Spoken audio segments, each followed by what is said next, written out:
Joining me now on the Heister Automotive Group hotline, Duke football coach Mike Elko. That's a smiling face right there because he's coming off of a huge win over Miami. And Mike, man, if your parents are both still with us, I can't even imagine they would think you're having the start to this career that you're having. It's been remarkable what you've been able to do in your first year at Duke.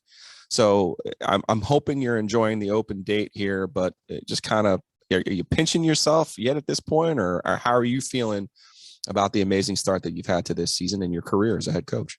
Yeah, I don't know about pinching, but certainly very thankful for the buy-in we've gotten from this locker room and this team. And I think that's the biggest thing is we came in here with a message like a lot of first-year head coaches did. And, we were able to get our kids to buy into what we were selling and what we were preaching. And that's not always how it goes, and I've been through a lot of these before, not as the head coach, but I've been through a lot of first-time staff before. And you don't get quite the same level of buy-in that we've gotten from this group. And so, credit to our leadership, credit to our older kids that have really wanted to change the course of Duke football. And they've gone out this year and they've made plays and they've done it. And so, now we've got to finish the stretch. We got 4 games left in November, and we got to finish what we started.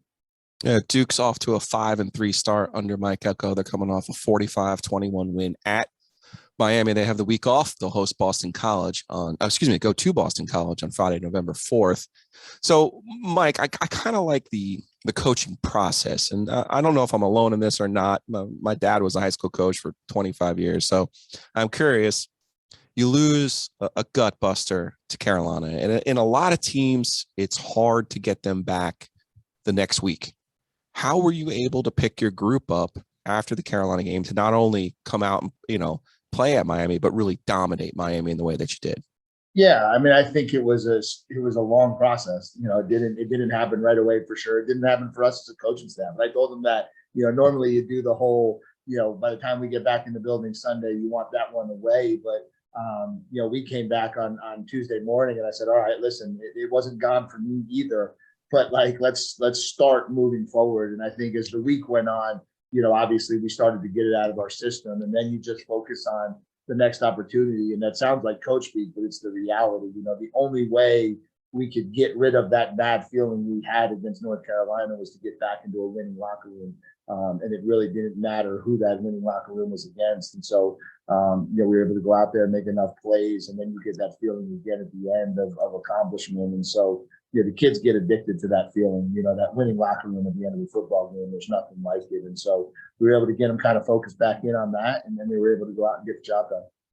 You've doubled the conference win total from the previous 2 seasons, and you mentioned that confidence and that buy-in and that addicted feeling. Is that really where it has to start, where those players see the reward? They have that tangible reward? Yeah, and really it was, and again, everybody looks back at what they did, and when it works, it seems like it was great. But we kind of started that in the offseason. One of the things we really spent a lot of time with, and this was just kind of the mantra of our entire offseason, was winning is good and losing sucks. And it's as simple as that. But really, we used to joke about them. And when we won, we gave the kids good things. When we did competitions, the winning team got good things. And when we lost, there were consequences. And we just wanted to reestablish that very baseline thought process of, we've got to do the things that we've got to do to have success and win games, because it just feels better that way, and bring that back to this locker room and bring that back to this culture. And obviously the kids are embracing it. Mike Elko, Duke football coach, joining us here on the Heister Automotive Group hotline. That was a little bit of music to my ears there. Winning is good, losing sucks. And sometimes we try to overcomplicate things, and I don't have to tell you in your business that's a common theme, right? Yeah. Try being on the air 15 hours a week, man. We parse through these things as if it's like rocket surgery, right? No, man. Winning's good, losing sucks. Here, I got another one for you. If your quarterback's really good, like Riley Leonard has been this year for you, guess what? That helps you win. Gonna be okay. That helps you win. There's no doubt about it. In a league, honestly, in a league that's been filled with really, really good quarterback play this year too, it's obviously he's been a tremendous bright spot for our offense and our program, and the job he's doing as a competitor out there leading us, and certainly has galvanized that offense, because who wouldn't want to get behind a kid that plays the game the way he does? Not to just to continue our oversimplification theme, it was important for you. You're a defensive guy, defensive coordinator is your background, right? It's important to get the right play caller And I'm just kind of curious with Kevin Johns. So far, so good, of course. But how did you kind of land on Kevin, and what was that process like? And was it, did you have games against Memphis, or was it, how did you kind of come about, like, this is what I want our offense to do and look like? Yeah. I had a list, like every head coach has this list. And really what I did was, after I got hired, I watched film of every offensive coordinator that I was interested in. And I just looked at it about attacking it from a defensive mindset. And so I watched about 8 games on a handful of different coordinators that I was considering. And, from that, I just felt like Kevin did a really, really good job of mixing things up. And the week to week, there was good changes in what they were doing system wise. And they were obviously productive over a long period of time. And then Kevin had such a background with some really strong offensive coaches. He had been with Cliff Kingsbury. He had been with Kevin Wilson. He had been with Mike Norvell. He had been with a lot of really strong offensive minds. And so I just felt like it was what I was looking for. It had a big knowledge base. And then, him and I got to spend quite a bit of time together like this on Zoom, and, just really enjoyed his personality, and the connection was there. And so that was the direction we wound up going. Duke football coach Mike Elko. The Blue Devils are 5-3, 2-2 in the league. They have this Saturday off. Return to action at Boston College. It's a Friday night game on ESPN, 7:00 game, Friday, November 4th. Coach, before we let you go, you've now entered into the good problem portion of the season. Your team's 5-3. You've exceeded expectations. But how do you prevent your players in your group from kind of dumping the Gatorade too soon here? How do you let them know, hey man, we need to stay focused and keep playing the way that we did to get to 5-3 and really close the season the way that we want to? Yeah, I mean, we never put expectations on the season, and so in our minds, we haven't accomplished anything yet. We're 8 games into a 12-game season, and we set out with this thing to get whatever we could and as much as we could. And so what I told him after the Miami game was, we've set ourselves up to play meaningful games in November.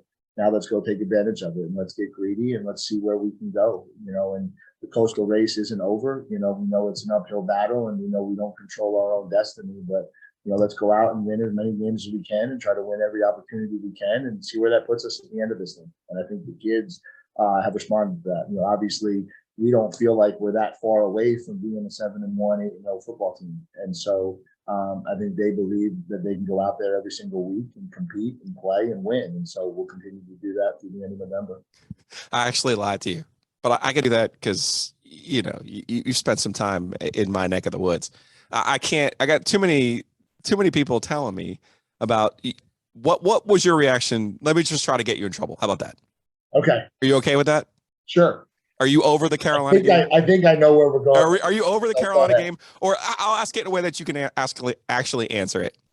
Did you get a sufficient answer from the ACC when you sent them whatever tape and whatever calls that you didn't agree with? Did you get a sufficient answer from the ACC from the Carolina game?